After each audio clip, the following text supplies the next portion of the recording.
자, 오늘 말씀 보기 전에 우리 너무 멀리 있는 것 같아서 우리 여기 움직이지 마세요. 움직이지 오늘 귀찮으니까. 네. 자, 옆에 보시고 한번 인사하겠습니다. 자, 전사님 따라서 같이 하는 건데 예수님 부활하셨습니다. 자, 영어로 해피 이스터. 자, 다시 한번 예수님 부활하셨습니다. 자, 여러분 부활절 하면 뭐가 제일 많이 생각나죠?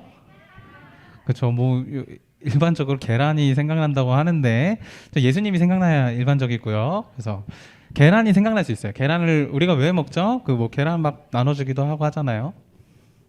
자, 병아리가 그 계란을 깨고 나오듯이 예수님께서 십자가에서 완전한 죽음 가운데 머물러 계신 게 아니라 그 죽음을 이기시고 깨고 나오신 것을 기념하면서 우리가 계란을 주고받습니다. 그리고 이거 계란을 우리만 먹는 게 아니라 어디에 주죠? 우리 친구들에게 나눠주죠. 그래서 이 나눠주는 것도 그 부활의 소식을 전하는 의미가 있어요. 그래서 오늘 끝나고 우리 계란이 준비되어 있는데 여러 친구들 하나씩 받아가면 좋겠습니다.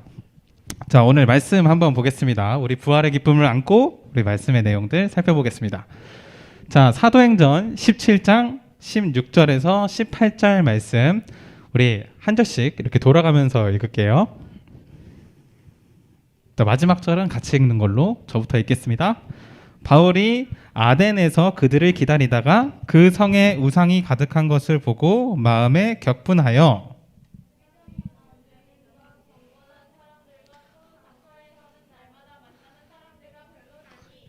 어떤 에피쿠로스 같이 할게요. 어떤 에피쿠로스와 스토아 철학자들도 바울과 쟁론할세 어떤 사람은 이르되 이 말쟁이가 무슨 말을 하고자 하느냐 하고 어떤 사람은 이르되 이방신들을 전하는 사람인가 보다 하니 이는 바울이 예수와 부활을 전하기 때문이로라.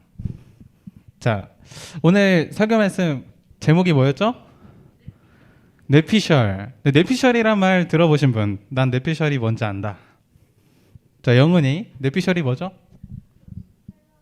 설명은 못하겠어. 뇌피셜 안다. 우리 대영아, 뇌피셜이 뭐지? 뇌피셜. 되게 어려운 말은 아닌데. 자, 서연아, 뇌피셜이 뭐지?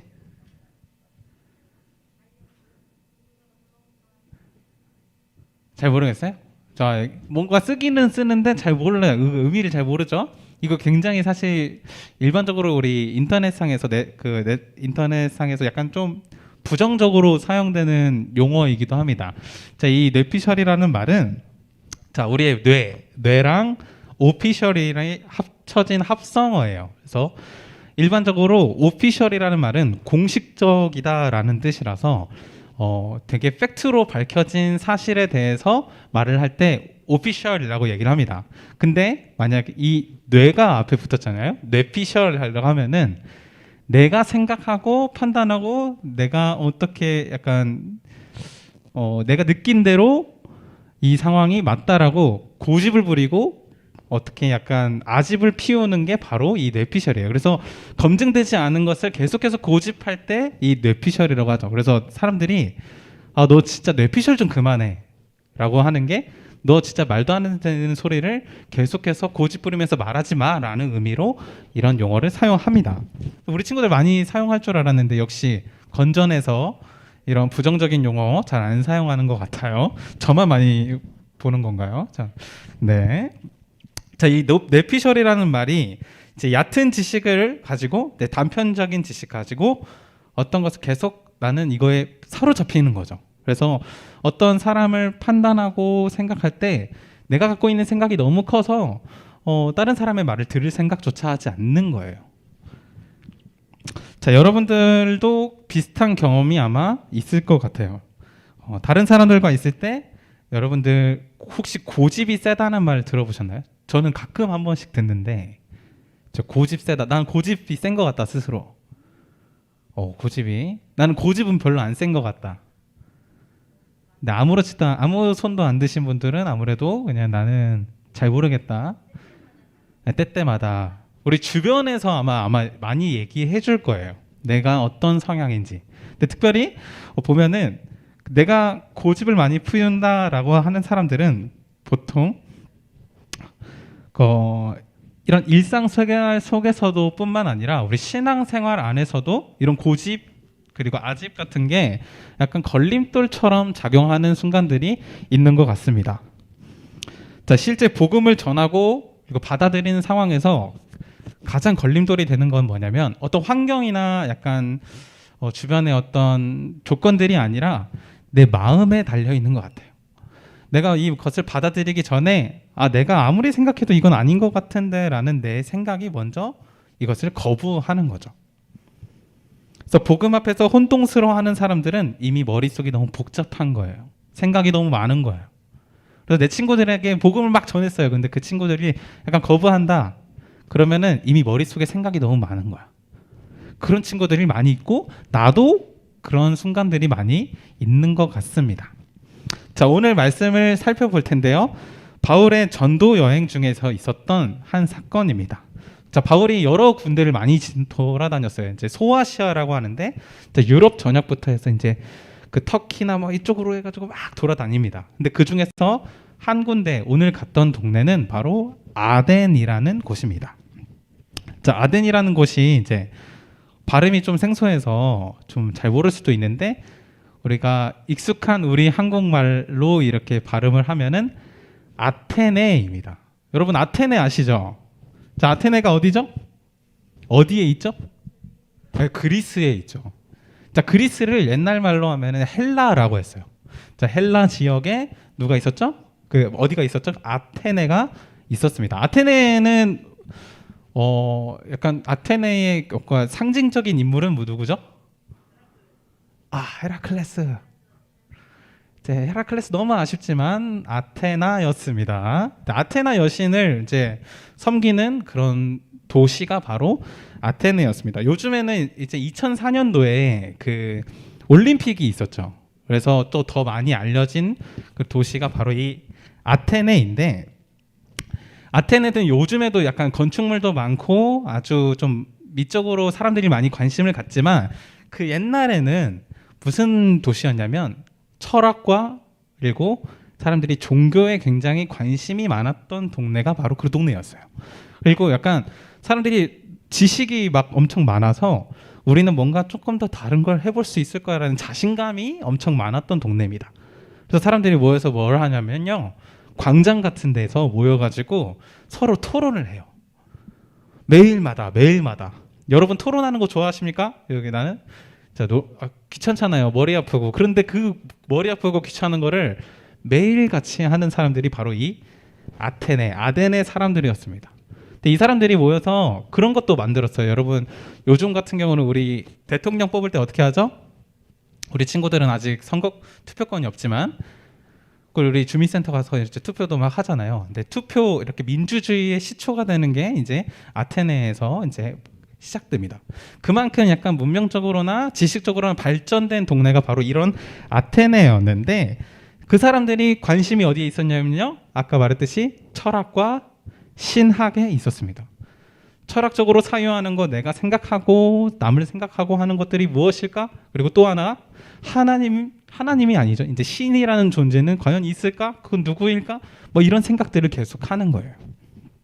그래서 그 동네에 뭐가 많았냐면 우상이 엄청 많았습니다. 자, 여러분 그리스 로마 신화 한 번씩 다 들어봤죠? 자, 누가 제일 유명한 신이 누구죠? 자, 우리 하나님은 잘 몰라도 제우스는 잘 아네요. 그래서 제우스 막 뭐 헤르메스, 저도 어렸을 때 약간 그런 만화책을 많이 봤는데 그런 신전들을 모시고 있었던 신전이 있었고, 그것뿐만 아니라 약간 오늘 여기에서 등장했던 아테나, 이런 많은 약간 신들, 그런 그리스의 신들뿐만 아니라 잡신들이 엄청 많았어요. 그래서 여기에는 이름이 없는 신들도 있었습니다. 그래서 이름 모를 신들에게도 사람들이 약간 섬기고 약간 우상을 숭배했던 문화가 이 동네에 엄청 많았던 거예요. 그래서 사람들이 어디에 또 관심이 많았냐면, 새로운 신들이 온다? 뭐 새로운 종교가 있다? 하면은 관심이 막 생기는 거예요. 그래서 그런 환경 속에서 이제 바울이 그곳에서 복음을 전하는데 솔깃하는 상황이 생기게 됩니다. 바울 처음 보는 사람이 와가지고 뭔가를 전하는 것 같은데 되게 이상한데 뭔가 되게 호기심이 생기는데 뭔가 약간 끌리는데 약간 좀 불편해. 이런 상황이 오늘 배경에 나타나는 겁니다. 자, 학구적인 이런 동네에서 이제 바울이 처음에 도착하자마자 무슨 마음이 들었냐면요. 아까 우상이 많다고 했죠? 바울이 마음에 분노가 막 생겨납니다.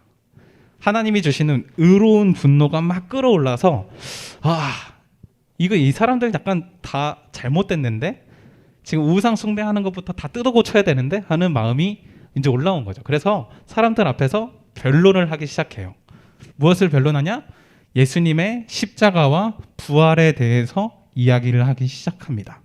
여러분 오늘 무슨 날이죠? 부활절? 그렇죠? 그 부활이 핵심이 바로 복음의 핵심이거든요. 그래서 그 부활을 사람들에게 열심히 전하는데 그때 사람들이 몰려오기 시작해요. 그래서 바울이 얼마나 그걸 열심히 했냐면요. 평일에 원래는 이제 다른 도시를 갔을 때는 그 도시에 이제 회당이 있었어요. 그래서 회당은 일주일에 한 번만 가서 이렇게 말씀을 전하고 이 정도로 복음을 전했다면 이동시는 막 광장마다 맨날 토론을 하고 막 이런 데잖아요.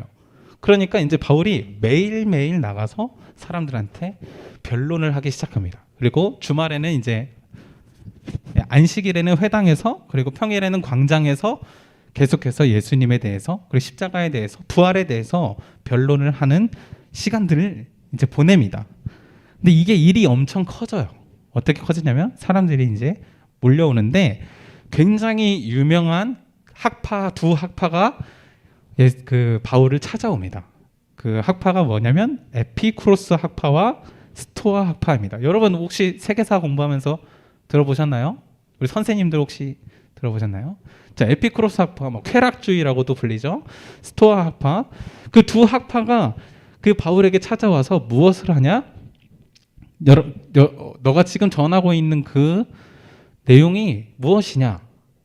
너 지금 굉장히 말쟁이 같은 거 알아? 하면서 약간 바울을 공격하기 시작합니다.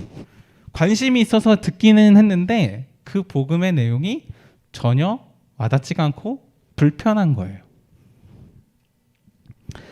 바울은 그들에게 복음의 핵심을 전했습니다. 예수님과 십자가 그리고 부활.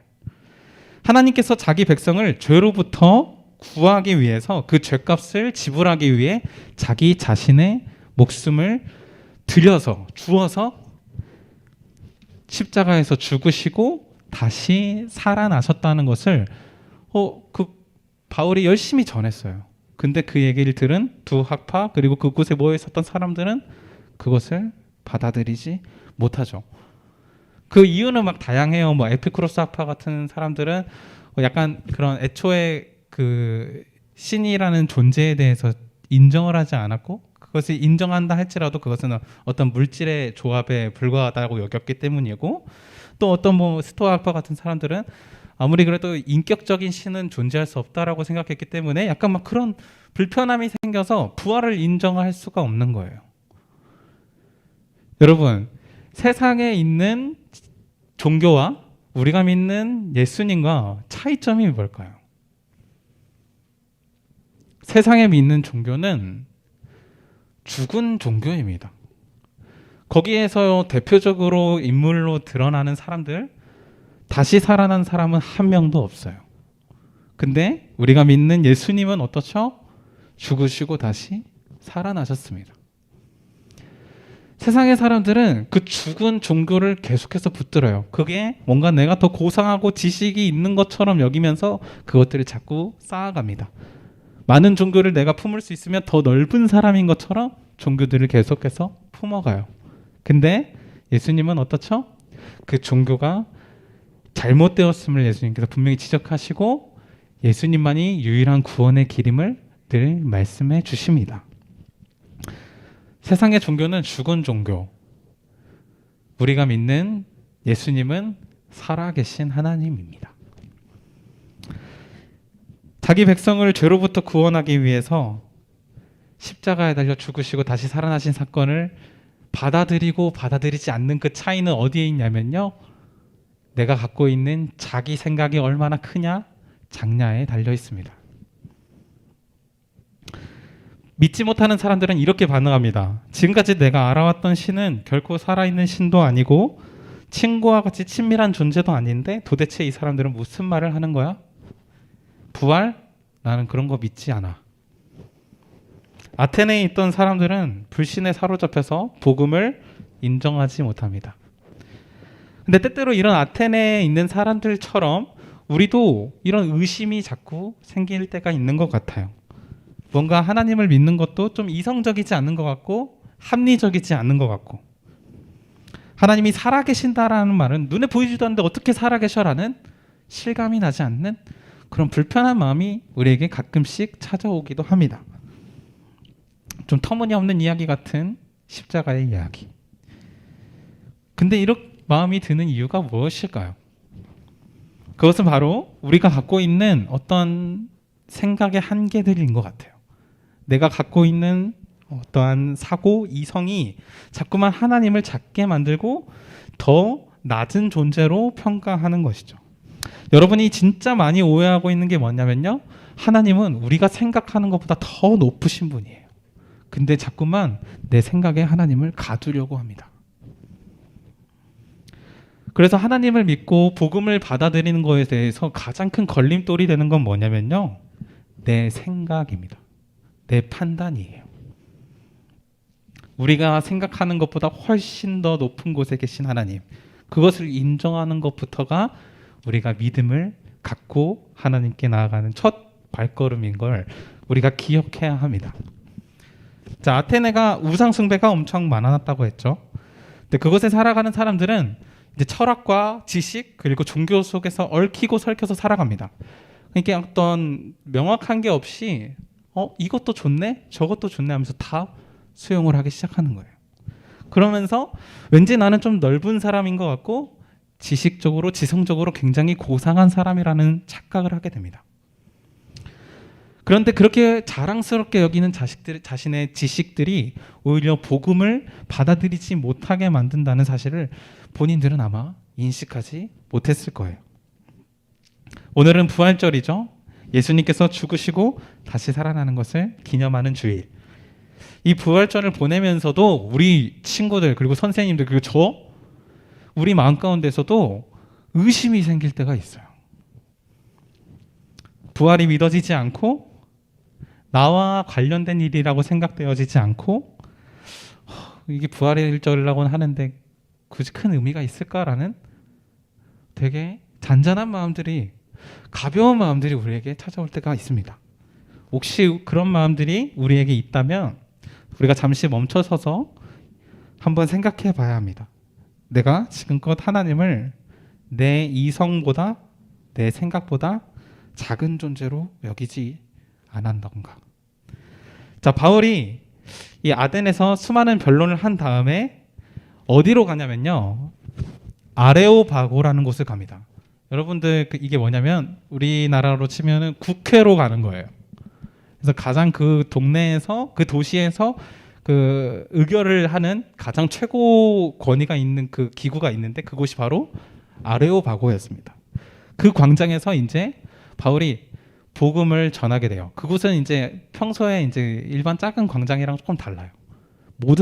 많은 사람들 앞에서 이제 복음을 전할 기회가 생긴 겁니다.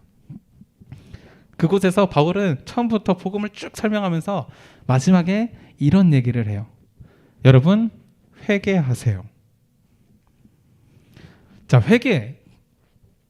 죄가 무엇인지 어떤 기준이 명확하지 않은 사람들에게 분명히 그 회개라는 게 뭘까요?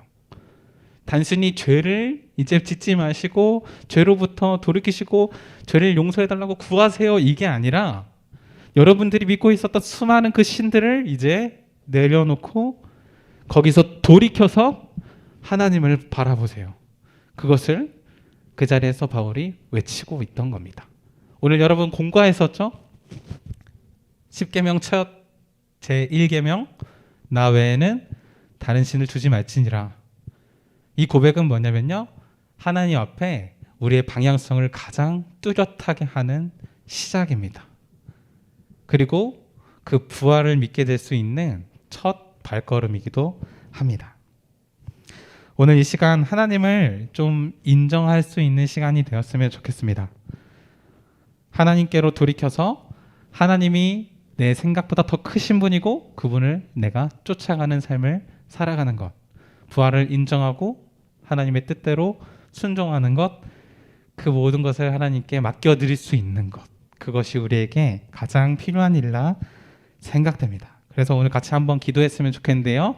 기도하실 때에 하나님, 지금껏 제가 이 정도면 하나님 믿어도 되겠지라, 아니면은 하나님은 이 정도 되는 분이겠지라고 생각했었던 내 알량한 생각들, 내 이성들을 내려놓습니다. 내가 생각했던 것보다 더 크고 높으신 하나님을 인정해 보겠습니다. 하나님 도와주셔서 하나님이 높으심이 얼마나 크신지를 내 마음으로 좀 느낄 수 있도록 도와주세요. 같이 이 기도 제목 하나 놓고 하나님께 잠깐 기도하고 제가 기도하고 마치도록 하겠습니다. 함께 기도하겠습니다.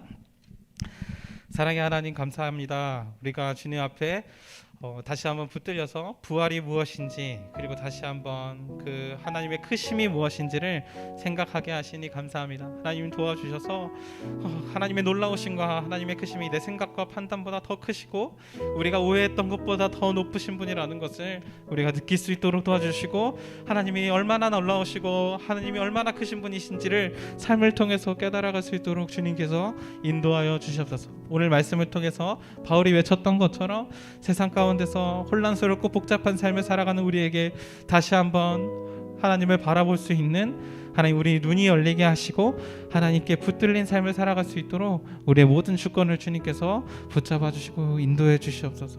주님께. 하나님 아버지, 지금껏 우리가 좀 알량한 생각과 판단으로 하나님을 좀 간과하고 작게 평가했었던 것들을 용서해 주시옵소서. 우리가 세상의 것들 의지하면서 그것을 자랑하며 살았다면 그런 모든 지식들보다 더 크고 놀라우신 하나님, 그리고 유일하신 하나님을 우리가 신뢰할 수 있도록 인도해 주시옵소서. 부활절을 맞이해서 하나님의 사랑과 또 부활을 마음껏 인정할 수 있는 마음을 우리에게 채워주시고 하나님께 붙들린 바 되어서 하나님을 늘 신뢰하며 그 예수님과 동행할 수 있는 우리가 될 수 있도록 주님께서 인도해 주시옵소서. 죽으시고 살아나신 예수님의 이름으로 기도합니다. 아멘.